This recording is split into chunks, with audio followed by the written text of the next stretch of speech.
We're going to be talking about the immune system and how you can optimize your immune system. This morning, I just want to run through the basics of how it works and also give you a few tips that you can do to help make your immune system function better, move the lymph.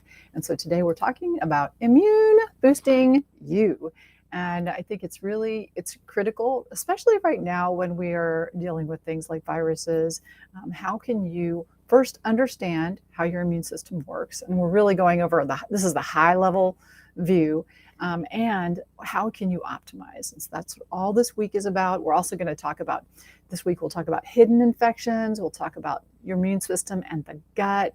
We'll talk about how you can prevent getting sick and what to do if you get sick. All right, so let's just dive right in. Immune boosting you. And let's remember our big principles is that we want to start with small steps, and those small steps are going to take us to big change, understanding that all of the self-care you do, you guys, is going to help your immune system. So it's really interesting that if you're smiling and if we can get ourselves into a positive mood, that actually also helps to boost your immune system. So anything that you can do, and this is the reason why, you remember people have cured cancer through I Love Lucy, just because laughter boosts your immune system. So the more you can laugh, the more you can find a way to look for the joy, look for those small wins. You're going to help your immune system. So understanding how it works is going to be helpful. And we're still asking those questions. Is this moment nourishing me? Is it moving me forward, rejuvenating and cleansing?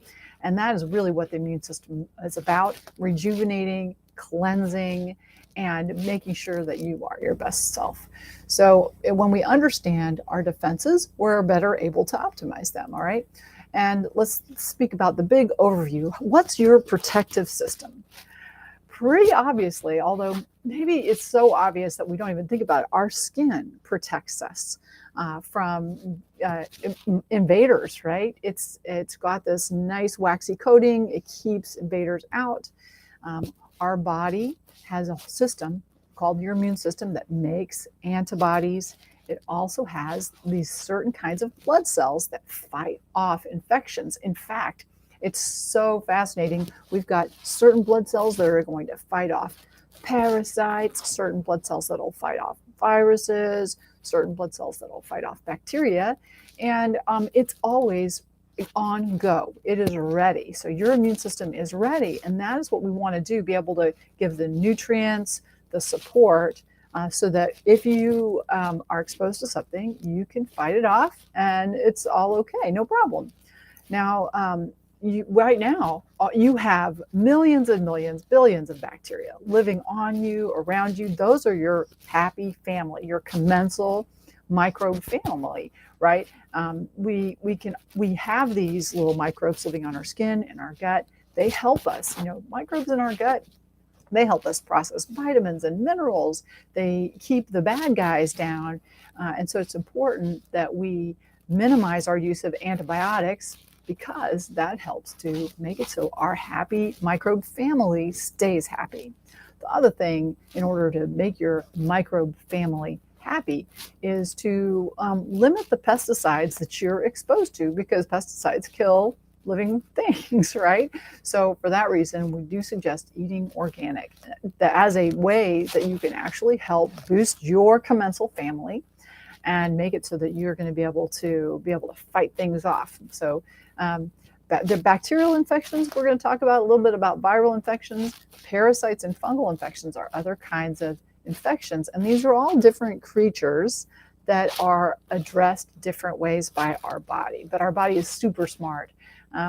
So when we think about our immune system, this is breaking it down really basic. We have the innate or the natural immunity, and that is ready. It's on go. It's like the castle wall and the guards at the wall. And so as soon as they see invaders, they send out sort of non-specific immune response to go and get the invaders.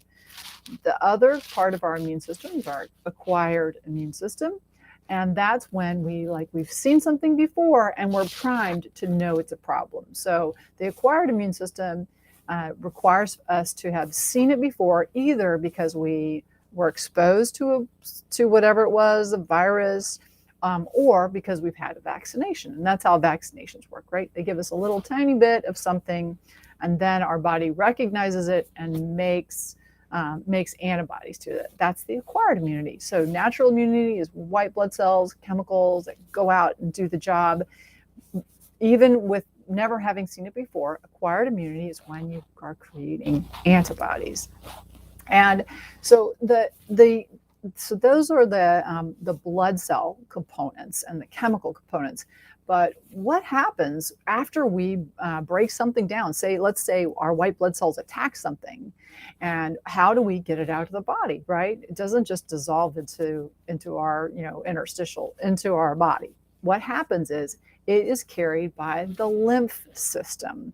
So the lymph system does not get a lot of airplay. We just don't talk about it very much. We talk about blood flow, but the lymph system is so important. It is what carries all the trash out, right? It is like your garbage collector, and it runs alongside blood vessels. And when we make waste products, let's say we have an infection somewhere, you know how it swells up?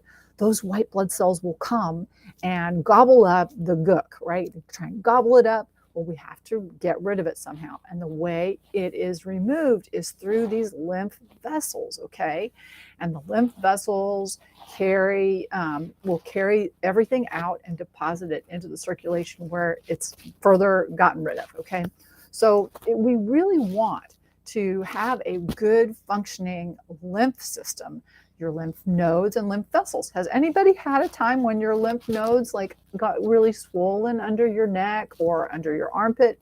The big places we have lymph nodes that we can feel, right? In our neck, under our arms, in our groin. We also have them other places. All along, the big blood vessels in our trunk, along the aorta, because it's got to be centrally located to clean stuff out, right? So how can we help the system to function as well as possible?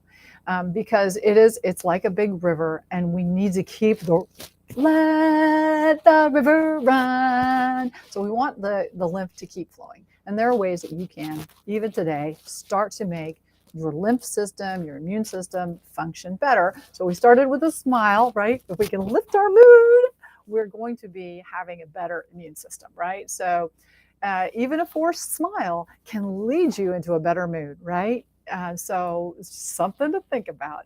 But other ways that you can help the immune system by moving lymph. One is a rebounder. Holy moly, who knew that bouncing, well, kids always knew bouncing was fun, right? So if you got a trampoline, get on out there and bounce that trampoline or a rebounder.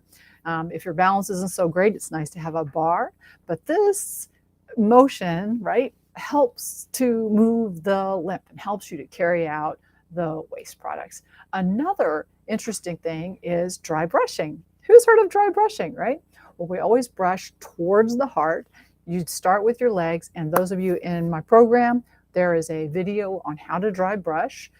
So you start at your feet. It's great to do it right before a shower, right? Because you're getting the dead skin cells off, and it helps the superficial lymph flow. So you brush towards your heart with short strokes. Start at the feet, work up, do your tummy, do your back, do your arms. And this dry brushing can help promote lymph flow and helps move debris. So the other thing, of course, is move. In general, exercise is going to stimulate your immune system. And when I say exercise, I'm not thinking about over exercise, right? So if you do something like run a marathon, temporarily your immune system will be a little bit lower, okay? So really intense exercise could do the opposite effect. So we want to sprinkle that in for love, right? If we're running it with my husband, who likes to run these crazy long distances, he does it for love. right? And that's because it's just something for his sanity. But he recognizes as he does too much of it, it's going to actually down-regulate his immune system and be a stressor on the system. So we want to incorporate joyful movement, right? Fun with the bounce, because every time you encourage your body to bounce, you are encouraging that lymph. So a little bit more about your immune system and how it works. Antibodies. You make antibodies.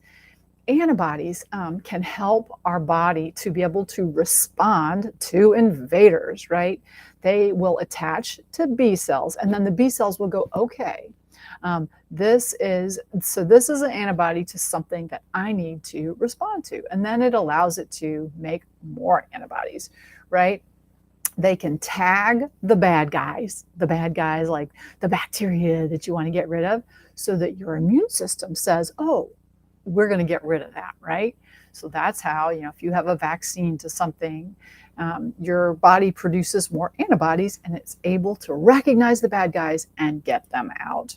The other thing it can do is it can block active sites, like on snake venom. You can, if the active site is blocked, it won't be as toxic, okay?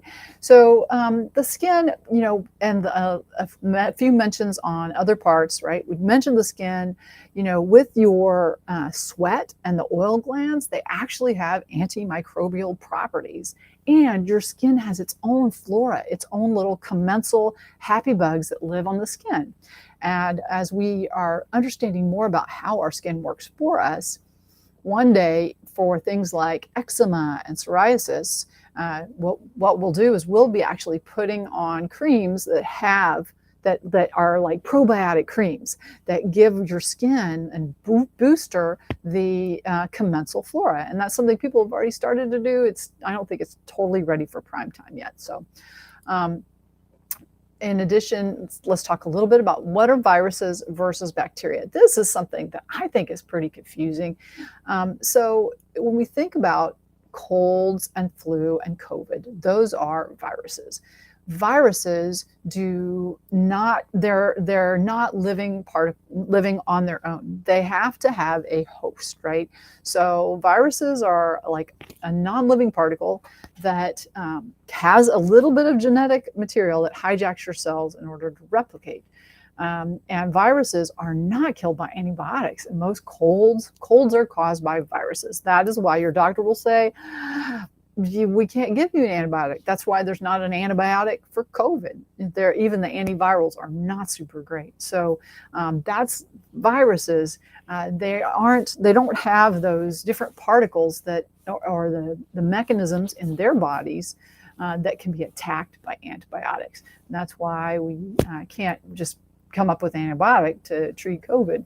Bacteria, on the other hand, are tiny little organisms that can reproduce on their own. They've got their own little organelles, and they can be killed with antibiotics, right?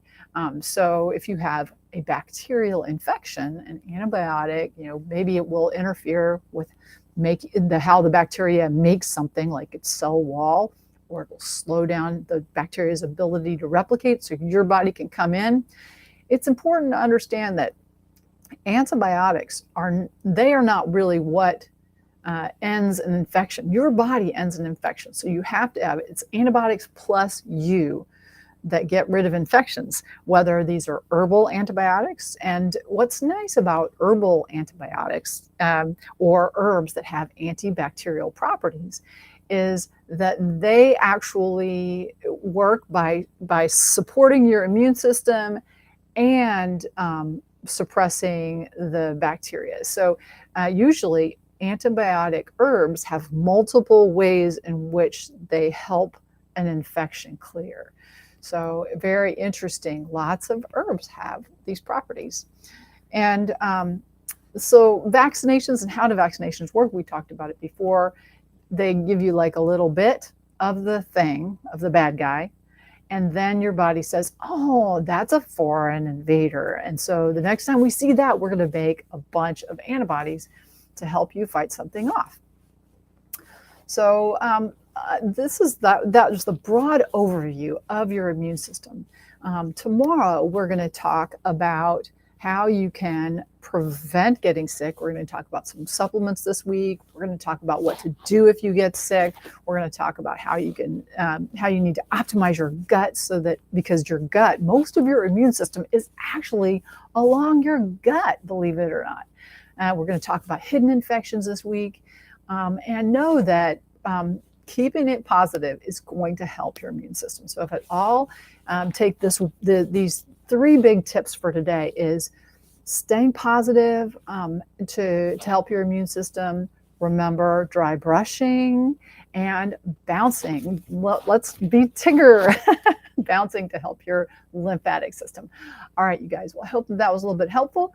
And I will see you tomorrow, where we're going to talk about preventing getting sick and what you can do to prevent